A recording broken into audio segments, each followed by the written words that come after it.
Bonjour, je souhaitais vous parler aujourd'hui d'un livre que j'ai vraiment beaucoup apprécié. C'est Fondements pour une religion universelle de Raphaël Ferradi. Oui, c'est ça. C'est vraiment un livre très sympa qui résume énormément de concepts spirituels. Ou pour ceux qui sont un peu nouveaux dans le domaine, vous allez peut-être trouver qu'il part un petit peu loin, qu'il est un peu allumé. C'est possible, mais j'aime beaucoup sa façon de voir les choses. Je vous mettrai la page Amazon si vous souhaitez par hasard le commander, parce qu'il est encore pas très connu et j'en suis vraiment étonnée. Je l'ai vraiment trouvé super bien, j'ai adoré sa lecture et c'est clairement un livre que je compte vraiment garder très longtemps. Alors que d'habitude, moi en tant que minimaliste, des livres, quand je les ai lus, quand je les ai finis, ça passe au suivant, je les donne, ça circule. Mais clairement, celui-ci, ça fait partie de mes bibles. Donc je voulais vous parler aujourd'hui plus précisément.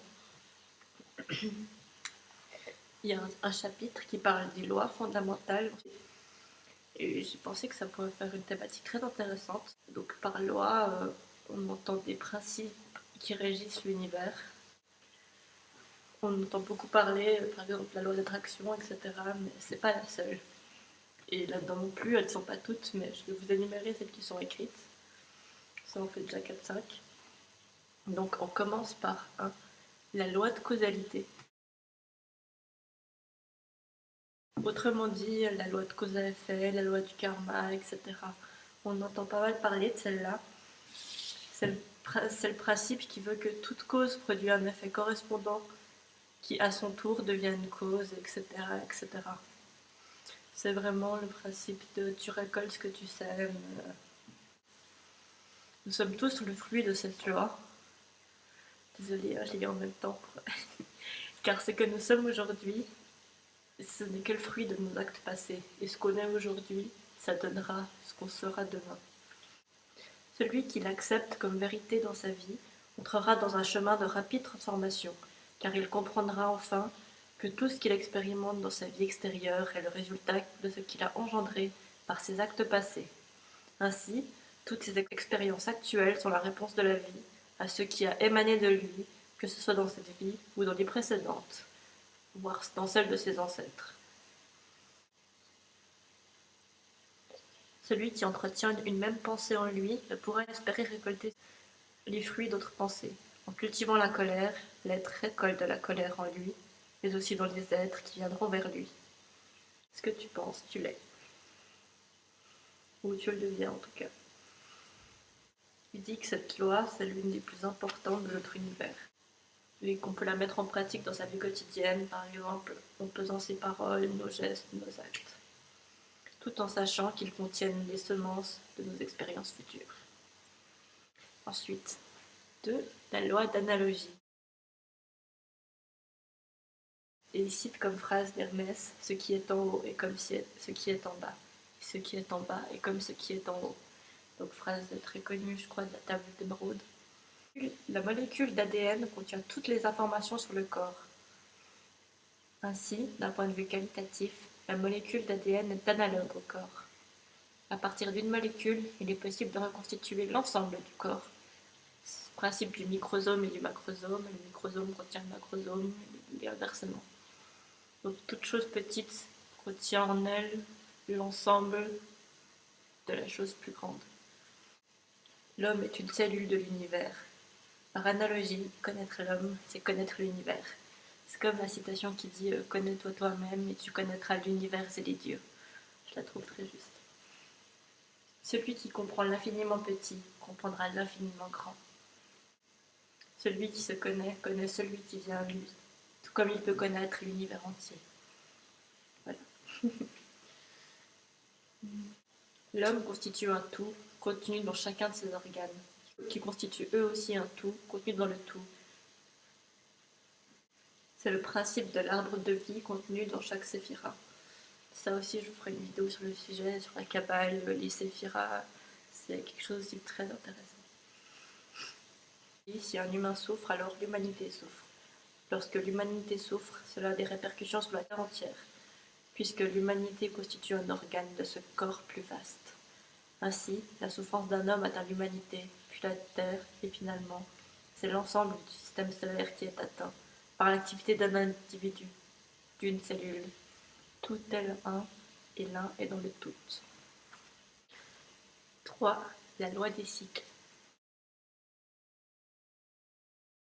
Là, il s'agit du fait que la vie est une perpétuelle naissance, mort et renaissance. Tout ce qui est s'inscrit dans les cycles. Donc tout connaît une phase, par exemple, de croissance, puis de décroissance. C'est comme l'espèce de cercle, la roue médecine chez les chamans, qui, qui ils n'ont pas pris cette forme au hasard, c'est vraiment par rapport au cycle et pour insinuer que chaque chose suit toujours l'éternel même cercle, toujours, revient toujours à son point de départ, et qu'une chose ne peut pas rester éternellement constante à un même point. Par exemple, tu ne peux pas connaître la joie toute ta vie, forcément au bout d'un moment tu vas souffrir, tu vas te sentir en colère, etc. Mais il ne faut pas non plus penser que cela va s'éterniser, car tu finiras toujours par retourner à la joie, etc. etc. Le cercle infini. Chaque matin, nous naissons au soleil, et chaque soir, nous mourrons au soleil pour naître à la lune. Il donne des petites infos complémentaires aussi. Il dit par exemple que pour ceux qui croient en réincarnation, qu'on s'incarne jamais seulement femme ou seulement homme. Généralement, d'une vie à l'autre, on a tendance à être homme, puis femme, homme, etc. Toujours dans cet esprit de cycle et de pouvoir expérimenter d'autres choses. Si ces expériences sont négatives, alors l'observateur devra s'interroger sur les schémas, patterns inscrits en lui, qui font qu'il répète toujours les mêmes actes, ayant toujours les mêmes conséquences. Ces schémas sont des forces vivantes, donc intelligentes. Ainsi, lorsqu'un cycle non désiré se répète, il est bon de poser une nouvelle graine au cœur du processus. Effectivement, c'est pas en faisant toujours les mêmes choses qu'il faut espérer voir de nouveaux résultats arriver. Si vous voulez du nouveau, faites du nouveau. Pensez du nouveau. Sur un cycle de déprime se retrouve planté un cycle totalement nouveau, qui va petit à petit se nourrir de l'énergie disponible et remplacer la force de déprime qui consommait toute l'énergie. Donc si vous vous sentez déprimé, ça peut paraître bizarre, mais au début, forcez-vous un peu à être heureux, à faire des actes pour l'être, etc. À force, ça viendra tout seul et vous pourrez entamer sur un nouveau, meilleur cycle, plus sain. Parce que je répète, ça viendra après, mais on attire ce qu'on est, c'est-à-dire si vous êtes mélancolique et que vous le restez, c'est pas comme ça que vous allez finir par être à nouveau heureux. Il faut oser sortir de sa zone de confort, expérimenter d'autres expériences et se tenir à celles qu'on veut voir se manifester dans notre vie. Donc si vous voulez du bonheur, soyez heureux, tout simplement. Et au final, il viendra tout seul de lui-même. La loi de l'amour. Donc c'est une loi fondamentale, pour ceux qui connaissent la spiritualité, vous en avez sûrement parlé, fait de l'amour universel, etc. Oui, effectivement, l'être humain développe souvent de l'amour pour ses proches, sa famille, etc. Mais là, je parle vraiment d'un concept beaucoup plus vaste, de l'amour universel et pour tous les règnes, pour toute personne, proche ou non. Parce que dans l'amour, concrètement, dans cet amour, il n'y a aucune limite. Il n'y a pas de lui, je le connais, je l'aime, il me fait du bien, je l'aime, il m'a insulté, je l'aime pas, etc. Une vision des choses très séparatrice, très dualiste. Je l'aime pas. Non, là, je parle vraiment d'un amour inconditionnel. Nous pourrions donc considérer qu'il y a autant d'états d'amour qu'il y a d'étoiles dans l'univers, toutes étant une manifestation condensée d'un courant de vie ou entité ayant pour origine la source unique d'amour. Elle est très connue, notamment par le livre Le Secret, la vidéo associée qu'on trouve sur YouTube, L'infinie puissance du cœur, je crois. Et on peut aussi l'appeler loi de résonance. Elle sous-entend que tout ce qu'on pense, on finit par le matérialiser dans notre monde matériel, terrestre, concret. On l'attire d'une manière ou d'une autre. Toute chose prend sa source dans le plan causal, donc mental.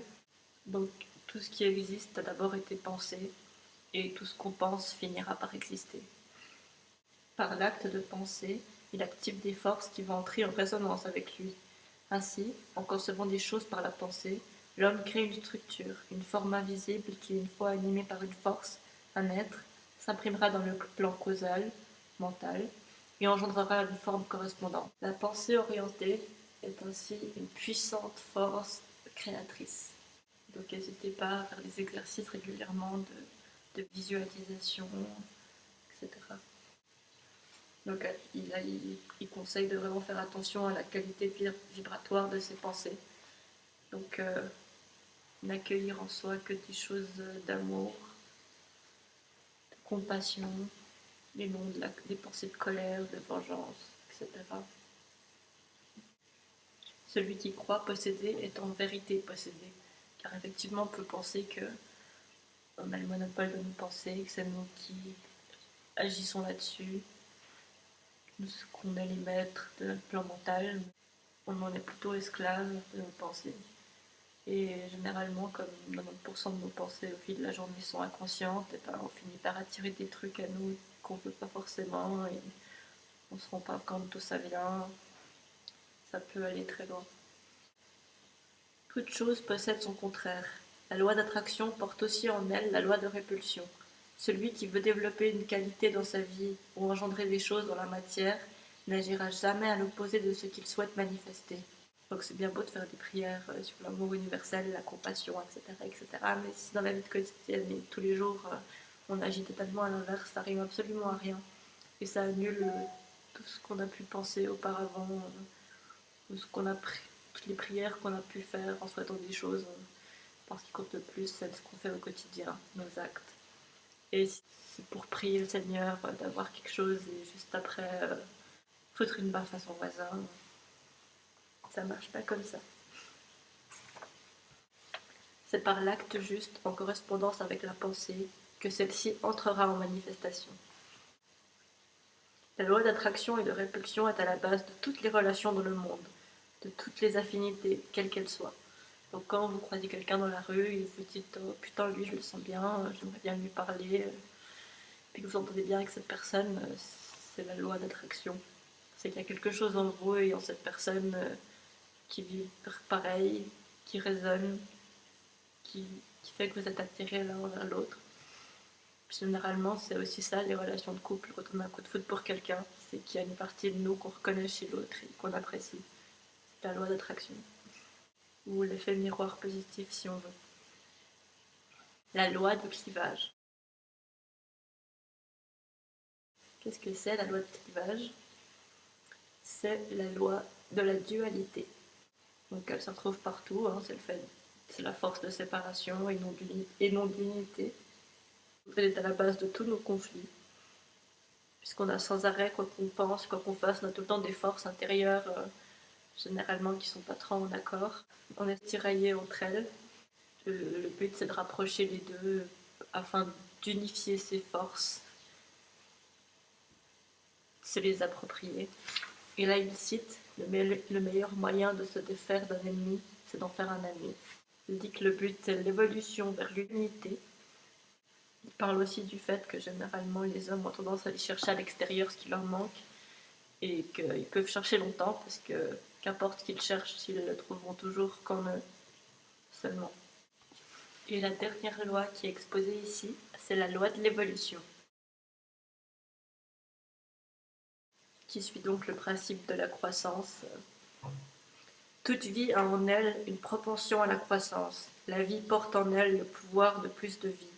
Toute cherche ainsi à croître et à s'accomplir. Ceci est vrai pour toute vie, dans les mondes visibles comme invisibles. Donc le fait d'évoluer constamment jusqu'à son dernier souffle, vraiment c'est très important de chercher toujours à surpasser, devenir le meilleur de soi-même. Un être cherche par nature à évoluer en tout temps, jusqu'à la fin.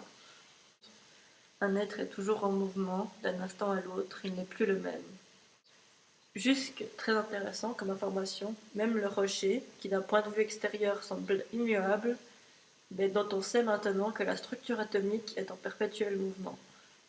Donc vraiment cette idée que qu'on en ait conscience ou non, on est tout le temps en train de changer et on n'est plus la même personne qu'on était il y a 1 an, 3 mois, 10 secondes. D'où une raison de ne pas culpabiliser pour ce qu'on a pu faire avant, dans le passé, nos actes. C'est bien d'en saisir les leçons, mais culpabiliser pour des choses qui n'existent plus et pour une personne qu'on n'est plus, ça n'a absolument aucun sens. Voilà, j'ai fini donc pour cette petite présentation des lois spirituelles et divines, du moins quelques-unes présentées par Raphaël Veadi. J'ai vraiment du mal. Je termine par cette phrase qui clôt ce chapitre. La compréhension des lois et la volonté de s'y conformer est la quête de tout être humain cheminant vers la lumière. Donc le but de chacun devrait être de bien connaître ses lois, se les approprier et de penser et d'agir en fonction. Voici, donc je vous refais l'image et donc le lien Amazon dans la barre d'infos. Si vous tente, vraiment n'hésitez pas. Voilà, si vous en voyez d'autres, des lois fondamentales, spirituelles, ou on peut appeler ça comme on veut, n'hésitez pas à les rajouter. Car comme dit, elles n'y sont pas toutes, évidemment. Et en attendant, je vous souhaite une très belle et une très lumineuse journée.